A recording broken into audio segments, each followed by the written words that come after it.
welcome to the second lecture. If you were to look at, let's just go briefly through what we did in the last lecture. So as I said, we are mainly concerned with what might be called high level programming languages, of which I said there are three kinds: imperative, functional, they are the most important, and logic itself can be used as a language. But our main concern was with these imperative and functional languages. They are also similar, so in certain respects.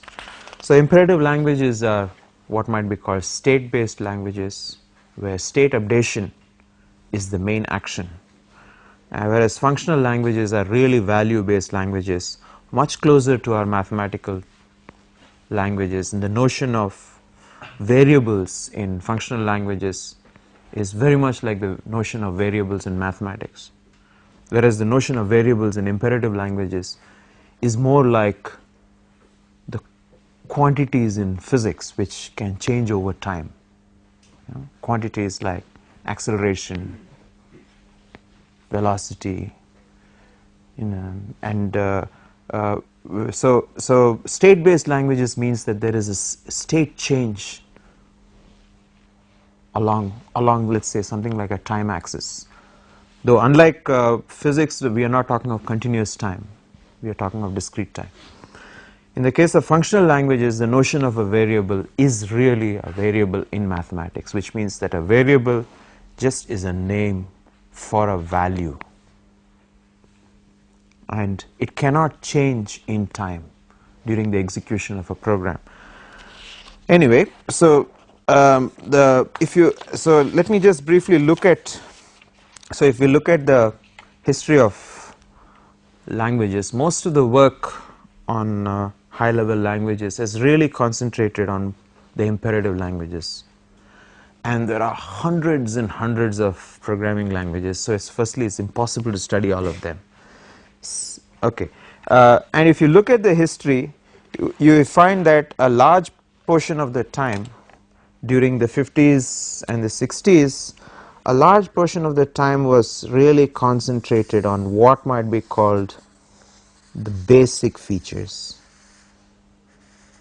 So which means these represent the basic control structures, the exploration of the basic control structures and the basic data structures in order to obtain clean, readable programs, efficiently implementable programs, efficient running programs, and so on. But later, once these things were fixed in the 70s and 80s, most of the exploration of programming languages was in terms of what might be called features. Like if you were to take Modular, its most important feature, it's just an extension of Pascal, its most important feature is that of a module. If you were to take Ada, it combines the module features of Modular and adds more features like concurrency as an important feature, exception handling, generics or polymorphism. If you were to take, so similarly Clue is a module based language, very much like Modular but with a different syntax, but they are all extensions of Pascal in the sense that the basic control structures remain the same, and then you extend the language. If you look at these, the basic control structures in these languages could be different too. They are not very similar, except that these arrow marks denote their descendancy in terms of the similarity of even the basic control structures. So from similar, let's say even though the Smalltalk 80 control structures and syntax are different from that of similar, the basic extensional feature comes from a new feature of similar which was extended, and that was the notion of a class or objects. Okay, so these so what we mean by features are these kinds of features, whether the language is sequential. Most of the languages in the early 60s was sequential, whether they are concurrent, whether they are modular, whether they are distributed, whether they are parallel, whether they are object oriented, and so on. Yeah. So and nowadays by and large the exploration is mostly in terms of new features, what kind of new features, and what I have listed as the various kinds of features is, let's say, the current state of art. A large amount of work is into trying to make them more efficient, trying to make them more readable, comprehensible, and so on. Okay, so the basic functional languages also have this feature that the early functional languages were all an exploration of very basic data structures and controls and control structures. Then languages like ML and CAML actually signify the addition of new features. In fact, the syntax of ML expressions and so on is much closer to that of Pascal than, let's say, of Lisp, but philosophically it's a more Lisp-like language because it's an applicative or a functional language. It's not a state-based language, and it goes far beyond Lisp in the sense that there are new features like the introduction of modules, the introduction of exception handling, the introduction of very powerful data abstraction mechanisms, and type checking. Okay, so Lisp has no type checking at all. Right. So let's look at so we'll first study the basic features of languages, and so let's look at what constitutes maybe what are the issues in something like language design. If you were to design a language, what kinds of issues would you really have to study, right? So one very major issue that the implementation that the language Pascal has taught us is that it's a very good idea for a language to have a simple, clear, and a small set of unified primitives for expressing basically all your algorithms and data structures. One of the nicest things about Pascal, or in general about what are known as Algol 60 like languages, is that most algorithms are written in some crude variation of the dialect of Pascal or Algol 60, right? So the nice thing about Pascal is that it's a small language, easily learnable, for example, which is why most people are taught Pascal initially. And so one issue could be that you should start with a small language with a small set of primitive operations over which you can build. Yeah. And secondly, the next issue would be that you should have an absolutely clear syntax. There should be no ambiguity, and you should be able to get highly readable programs. It's very important to have readability. That means by readability, it means that I have to be able to read the source code of the program like a book. And a very good reason for that is that no piece of software that you write is ever permanently fixed. What happens is that, well, most pieces of software have bugs in them. So bugs might be detected years and years after the software has been commissioned. So years and years after means that there must be somebody else, if a bug is detected, who should be able to read the source code and be able to modify it.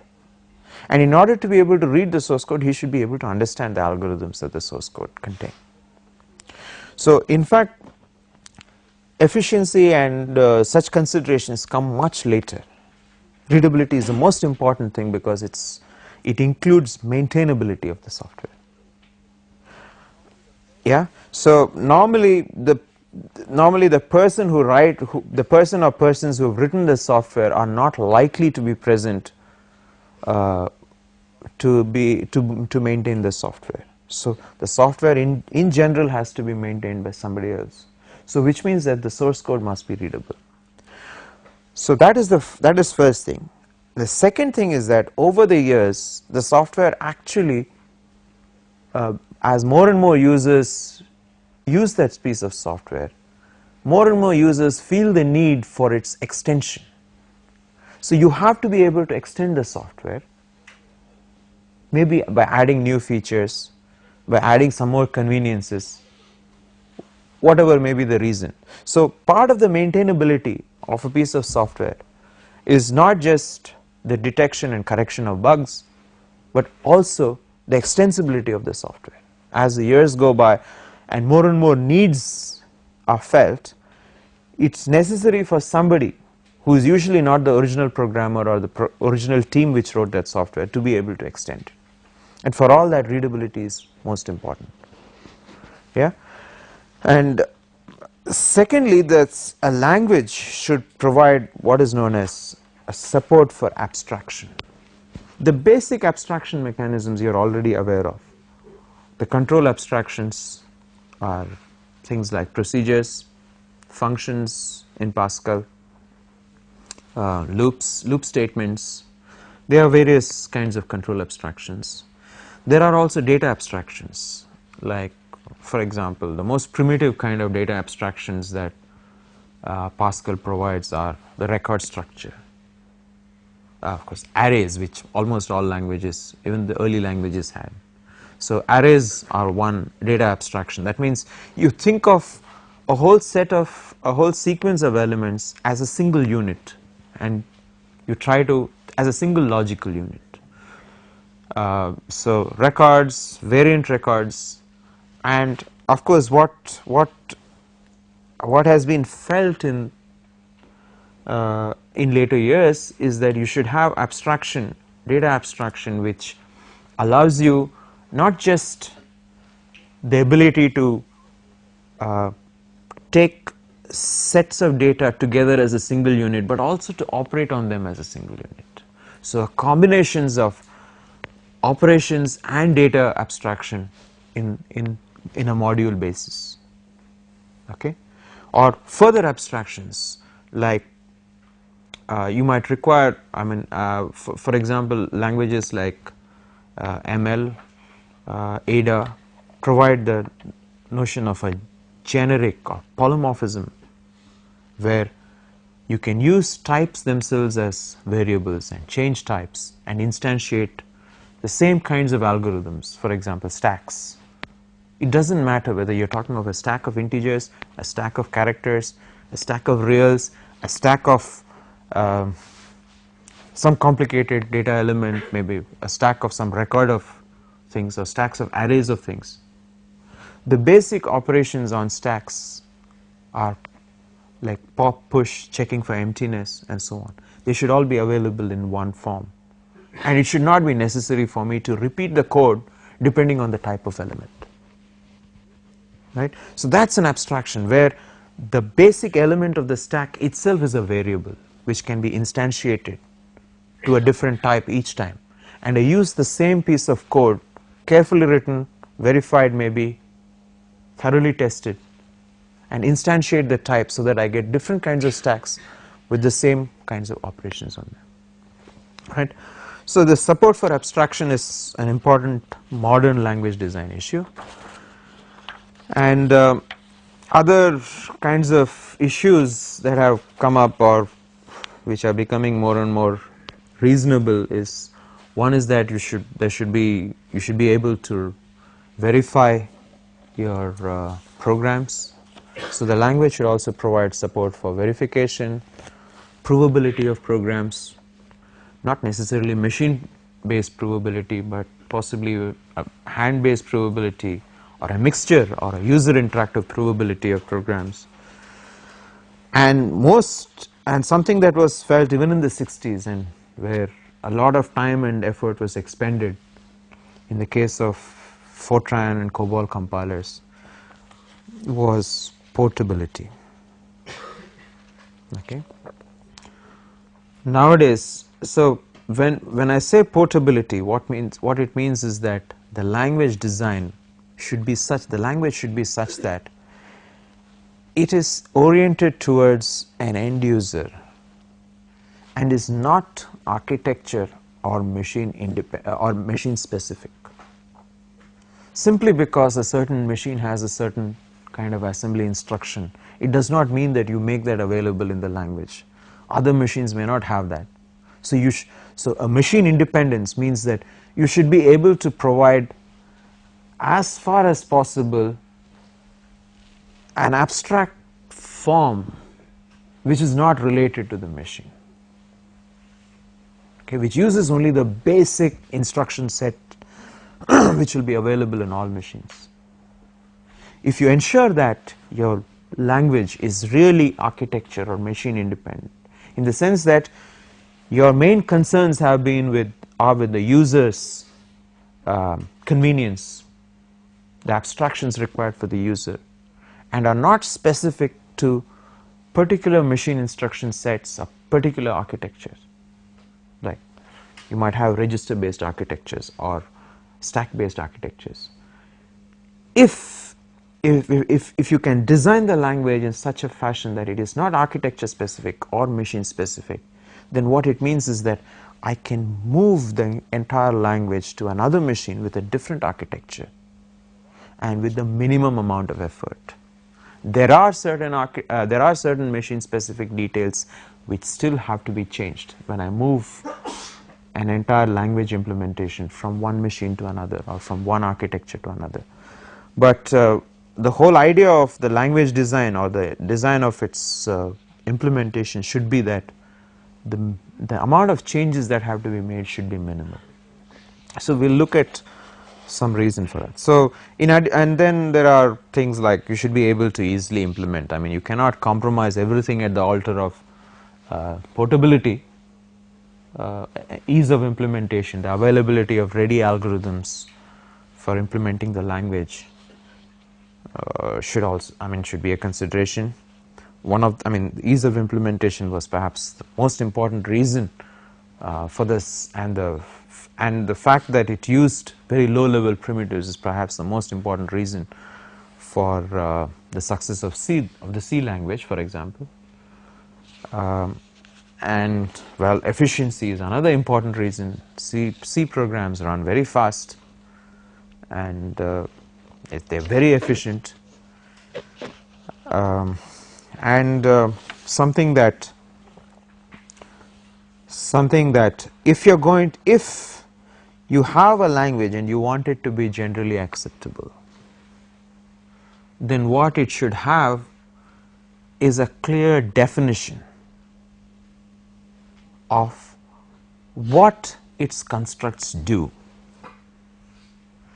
so that if it has to be widely acceptable, there might be many different implementers trying to implement it on various machines, and only if there is a common clear syntax, a common clear semantics or the specification of the effects of each language construct, each construct in the language, only then you can expect to get wide applicability.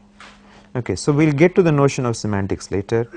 Then of course there has to be it has to be runtime efficient. By runtime efficient I mean that the programs have to run efficiently. This is efficiency of the implementation, which means very often it means compile time efficiency. How fast can you compile programs written in the language? Whereas this runtime efficient is that it should have an excellent runtime support, and the program should run as fast as programs written in the language should run fast. Yeah. Ease of maintenance. Here I am talking about the maintenance of programs as well as the maintenance of the language by maintenance of the implementation of the language. There might be bugs in the language implementation, and well, fast compilation, translation, and support for extensibility, which is in fact the most important reason why, for example, Pascal is used as a basic support, the language of Pascal is used as the basic language from which you add onto which you add new features to get newer languages. There is one controversial feature, that is a support for subsets. This used to be something that most programming languages books used to specify, that every language should support subsets of the language, in the sense that it should be necessary for me to use only a smaller set of operations or features of the language than is actually necessary. And you should, by support for subsets, what I am saying is it should be possible to take, you should be able to divide up the language so that there is a small kernel and large sort of extensions. Okay, so that all programs written for the small kernel anyway run on all machines, regardless of the subset supported. Okay. However, the language of Ada, for example, in the 80s has clearly specified that there should be no support for subsets, and their reason is that then it affects the portability of programs written in the language. Yeah. So support for subsets is a controversial thing, which it's not at all clear whether it's desirable, especially in the, as in the case of, I mean, the most important language for embedded systems, real time things with systems that control sensors, various kinds of hardware, ballistic missiles, and so on. It would affect their portability, because you would have some feature which is used in some implementation, and then you move the program to another implementation which does not support that feature, then your programs don't run, right? So the portability of actually programs written in the language gets affected if you allow arbitrary subsets. Yeah. Okay, so if you look at all these features, and so finally what we can do is, and then there are hundreds and hundreds of programming languages, it's impossible to study all of them, and what's more, it's not necessary. So what we'd like to do is to divide up the study of programming languages into a few small parts. So what we'll do is we'll look at, so what does a theory of programming languages contain? Yeah. So a general theory of programming languages is based on three things. What might be the most important thing is, or the most basic thing is what is known as the syntax of the language. Okay, so a programming language is really like a very highly simplified natural language. It has a certain syntax, right? So which means that it has a certain, what might be called grammar. Certain things can occur only in certain ways. You cannot arbitrarily take you cannot arbitrarily form sentences of the language. As I said, a program written in that language is just what might be called a sentence of the language. And like in a natural language, you take a sentence of a natural language, it has various parts. So for example, in almost all languages, all natural languages, one thing that any full sentence should have is a predicate. There is it has a syntactic category called predicates, okay, which in general may not be words. I mean, a predicate could be a clause or a phrase, so it might have a subject too. In addition, it might have an object. So if you take a sentence in natural language, so if I say run, that's a complete sentence because it has a predicate. No complete sentence in the natural language is without a predicate. Okay, so run is a complete sentence. It has a predicate. Optionally, it might have a subject, maybe also an object clause. So, and the subject clauses have to be of a grammatical form called, they must be subject phrases might be noun phrases, which means they might have nouns qualified by adjectives, maybe an article, and so on and so forth. Yeah. So what you can do is you can divide up any grammatically correct sentence in a natural language into firstly various clauses. Each clause may be into various phrases, and all those phrases have certain grammatical properties. Yeah, in very much a similar manner, in a greatly simplified form, are what you might call the parts of speech of a program. Yeah, so every programming language has a certain grammar which specifies various parts of speech. It has a certain what might be called vocabulary, and it's possible to take a sentence of this programming language and parse it. We'll get into the meaning of these things more clearly later. But the similarities with natural language, after all, a lot of the theory of syntax was actually inspired by natural languages, by the construction of artificial languages which did not have a lot of problems with the natural language. Yeah. The next thing is what might be called the semantics. Very often the semantics of a programming language is really specified by its reference manual. So if you in your study of Pascal programming, one of the important references would be the ISO standard Pascal reference manual by Jensen and Wirth. Okay, so that reference manual really specifies for each syntactic entity of the language what is the effect to be expected by executing that syntactic entity. So in other words, what we are saying is, for each language construct, what are the meanings associated with it? Yeah. So the notion of meanings is something we have to look at. Unlike natural language, the notion of meanings is something that can be specified mathematically in a machine independent fashion. So when we are talking about the semantics of a programming language, we are talking about a pure meaning associated with the language regardless of any machine on which the language is implemented.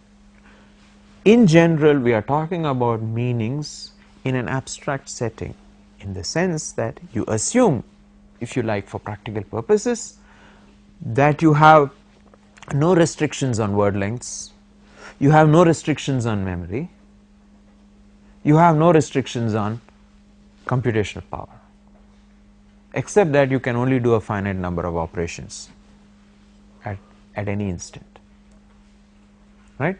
So you assume a sort of, so the programming language itself can be thought of as a mathematical entity quite independent from all its implementations. And in general, when you think of it that way, then what you are saying is you are thinking of some kind of an ideal machine which has no restrictions, except one restriction, that at any instant of time only a finite number of operations can be performed. I mean, you cannot do an infinite number of operations at an instant of time. So if you consider such an ideal machine, and then you are really looking at the programming language as a mathematical entity in some ideal environment. Okay, and the meanings of that, of the constructs of the language in that ideal environment, form what might be called the actual reference manual. So if you were to go through the reference manual of Pascal, let's say, since that is one thing that you've all studied, there are certain, most of that reference manual is independent of any machine. There are certain machine specific paragraphs, or what are known as implementation dependent features. But if you look at the language itself, it's capable of looking at the language as an entity devoid of any machine. Yeah. So most of the time, so in general, the semantics would follow the syntax. the syntax has a certain structure which we'll come to, and the semantics, so the syntax has got some what might be called some basic elements and some compound forming operations, yeah, connectives, compound connectives which allow you to form compound let us say sentences from simpler ones.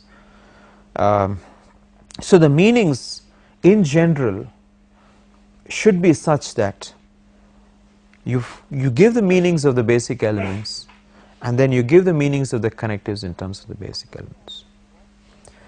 So very often, so what it should be necessary is, since a programming language is really a finitary object which allows you the construction of an infinite set of programs, okay, it's not possible to, unless you have this basic discipline that you express the effects of connectives in terms of the effects of the basic elements of the language, it's not in general possible to predict the behavior of the language, of a program written in the language, unless you follow this discipline. Okay? So a basic feature of any kind of semantics is that it should allow for the derivation of the meanings of an infinite number of programs, which means the only way to derive the meaning of a program should be from the meanings of its finitary elements. So you have certain basic elements from which complex elements are formed. So the meaning of the complex element should be derivable in terms of the meanings of the basic elements and the meanings associated to the connectives which form the complex element from the basic elements. Okay? So what it means is that semantics is going to be intimately related to the syntax. The syntax is really a way, a finitary way of specifying an infinite set of allowable objects. Okay?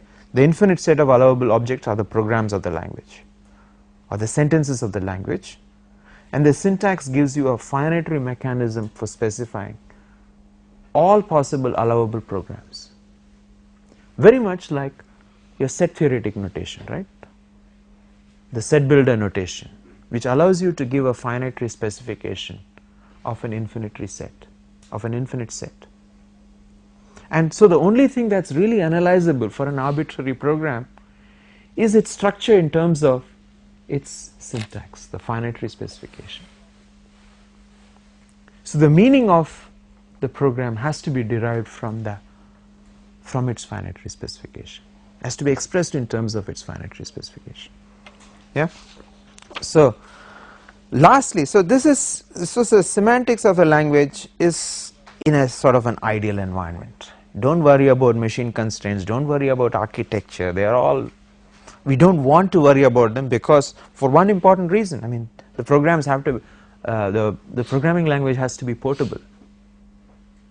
Okay, don't worry about word lengths, don't worry about limits, don't worry about memory constraints, assume infinite amount of memory available. So then what happens is that you get into what are known as pragmatic considerations.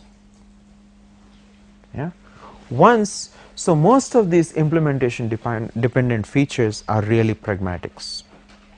For example, the Pascal reference manual does not tell you how to associate a disk file with a file variable inside the program.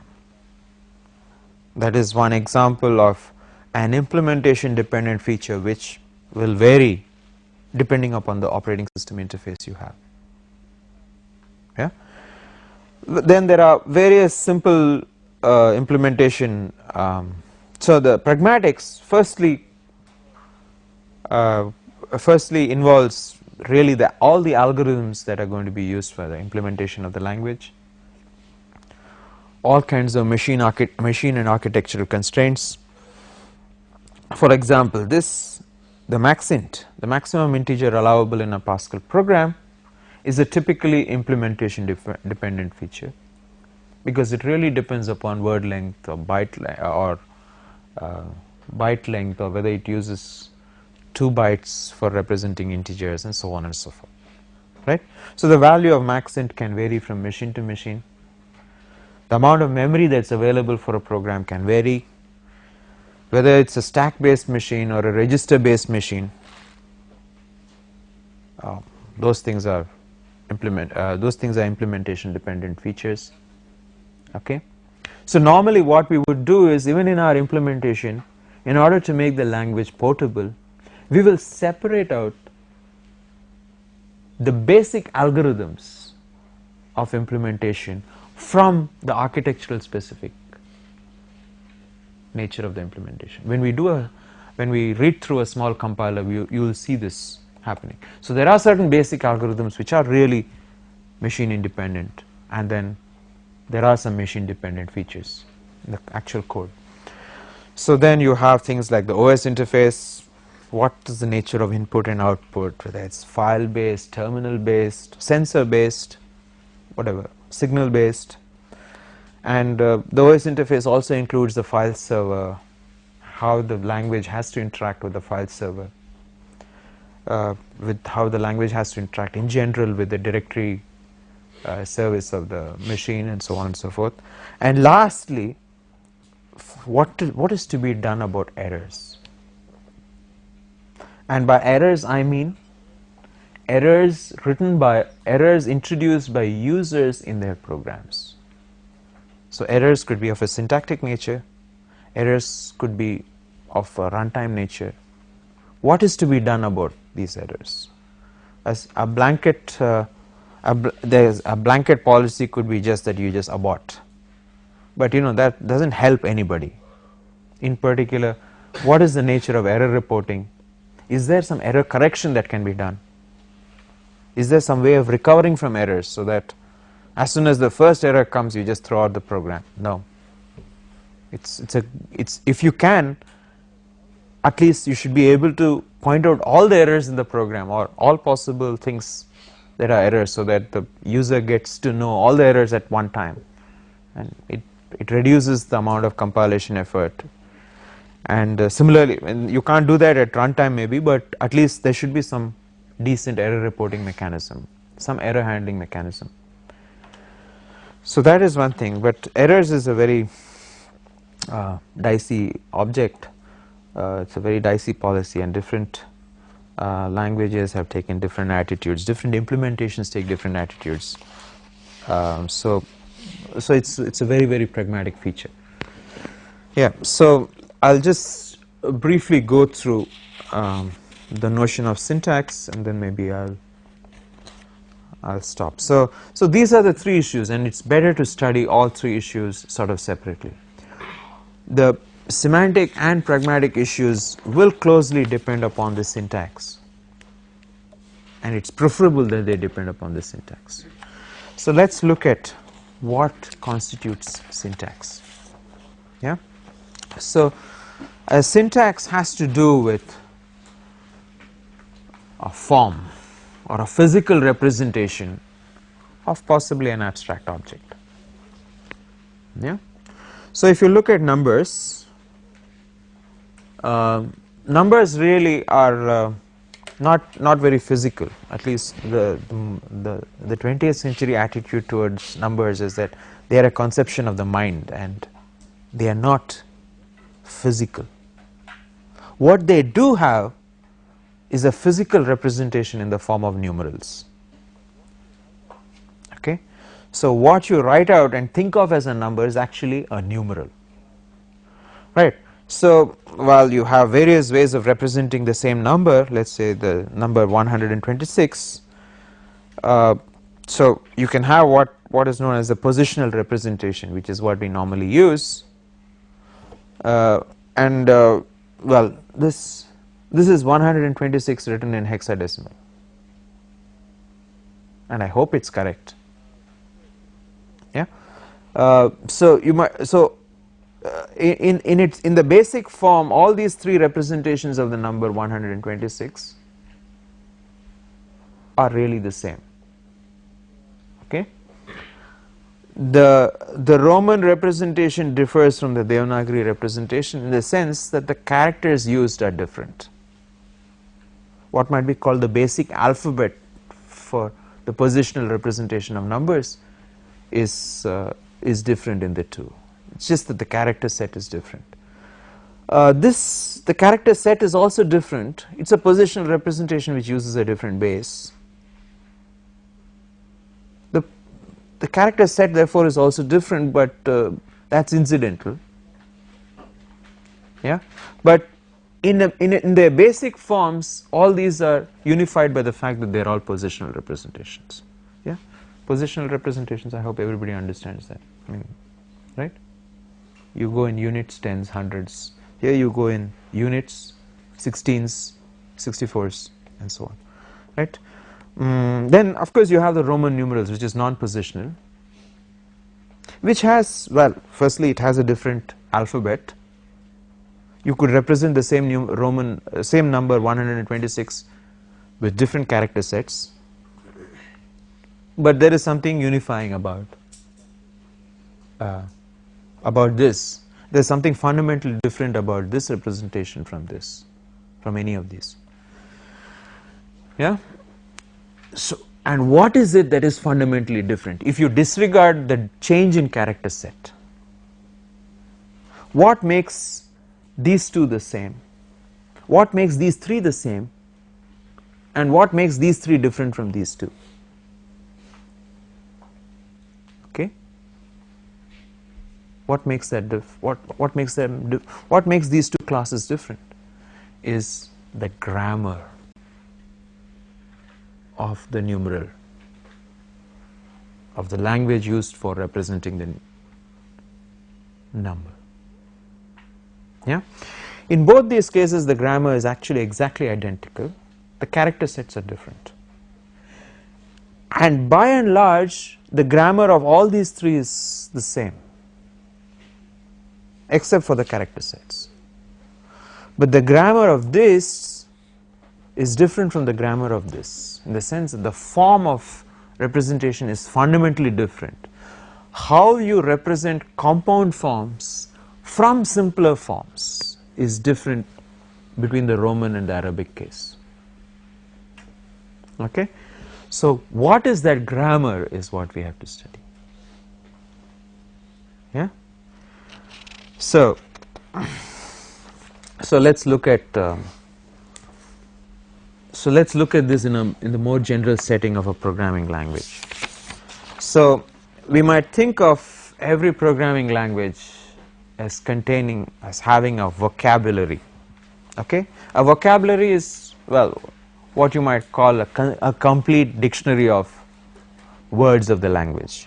Okay, and a word of the language is formed from a character set, from a fixed character set, and, well, you identify certain strings of characters as words, as allowable words or part of the vocabulary of the language. So a complete dictionary of the language is what constitutes, let's say, its vocabulary. So if you look at, I mean, so what I am saying is, so if you take languages, for example, natural languages like Konkani or Sindhi, what they have is different character sets, and but the same collection of words. Okay, Sindhi, for example, is written by different people. Some people write it in Devanagari, some people write it in the Urdu script, the Arabic script. Okay, but the collection of words is the same. So a person who knows Devanagari can communicate with a person who doesn't know Devanagari but knows the Urdu script by speech, because the words are the same, but you cannot communicate by letter. Okay, so there is a certain fixed collection of words whose actual form may depend on the character set, right? But given the words, there are what are known as formation rules. Yeah, so given a vocabulary, there are ways of combining words of the language to form sentences of the language, and there is a finite set of formation rules which are called, the formation rules are called productions, which allow you to generate all possible sentences in the language. Yeah. So let's quickly go through one example. So we will not worry too much about this character set, because I think that's so for a programming language, for example, the character set really depends upon the kind of codes you use. Nowadays most of the time we use ASCII codes, but then we have 8-bit ASCIIs on PCs and 7-bit ASCIIs on mainframes, so the character sets are different. There are all these kinds of differences, okay, but let's disregard them, and let's just look at what constitutes a grammar. So I would say, a grammar is really a 4-tuple of objects, okay, where there is a set n which is called the set of non-terminals, and this set of non-terminals really specifies various kinds of grammatical categories of the language, like you might say the parts of speech: noun phrase, verb phrase, adjectival phrase, noun clauses, subject clauses, subject phrases, object clauses, predicates, and so on. Okay, so this set n consists of the basic grammatical categories. All these sets are finite. Okay. Then T is the set of what are known as terminal symbols or terminal words, and T is the complete vocabulary of the language. Okay. So, and P is the collection of formation rules, or what are known as productions, and S is what is called the start symbol, but S really represents a grammatical category in N called a sentence. Yeah. So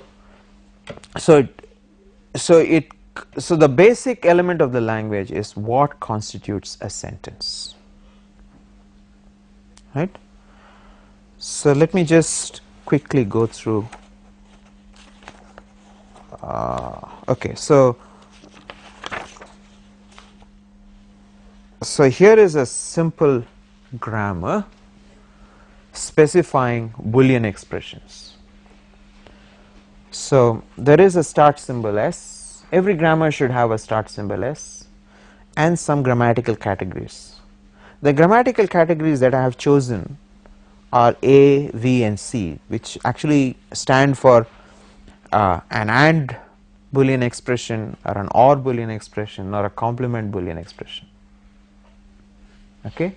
The vocabulary of this language consists of all possible Boolean variables that you might take, the 2 left and right parentheses, and the 3 connectives AND, NOT, and OR. Okay. These are the productions. From the start symbol, any Boolean variable is a Boolean expression. So you take any B belonging to this set of Boolean variables, that in itself is a Boolean expression. So the sentences of this language are Boolean expressions.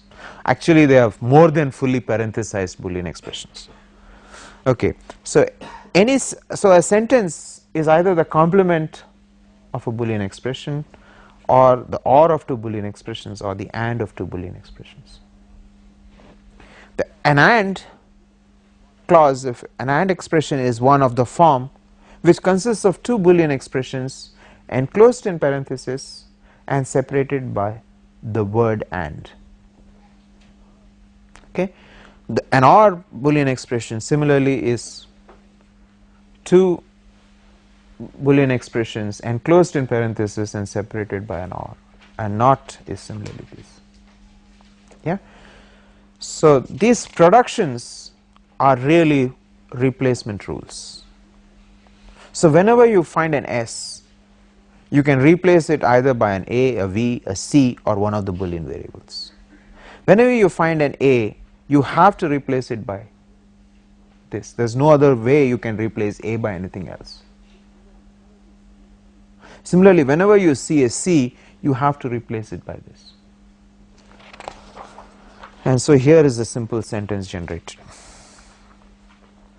right? So you start from S, and one of the possibilities is that you can replace S by C. Okay, whatever I am replacing I have circled in orange. So you can replace S by C.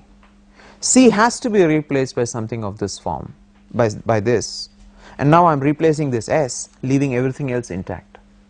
So I have chosen here to replace S by A, and once I have got an A there, the only possibility is to replace it by something of this form, S and S. I have chosen to replace this S rather than this S first, and I have chosen to replace it by a Boolean variable. So let us assume that there are only two Boolean variables, B1 and B2, and I proceed in this fashion, and lastly I get a complete sentence of the language which consists of only the terminal symbols, and this is a sentence of the language generated by this grammar. Yeah, so we talk of a language as being generated from a grammar as the set of all possible sentences that may be generated from the start symbol S. Important warnings are that the set of non-terminals and the set of terminal symbols are disjoint, and a production is really a replacement. It replaces a non-terminal by a string consisting of terminals or non-terminals. Yeah, and a sentence is just a string of terminal symbols generated from the start symbol. Yeah, so I think I'll stop here now.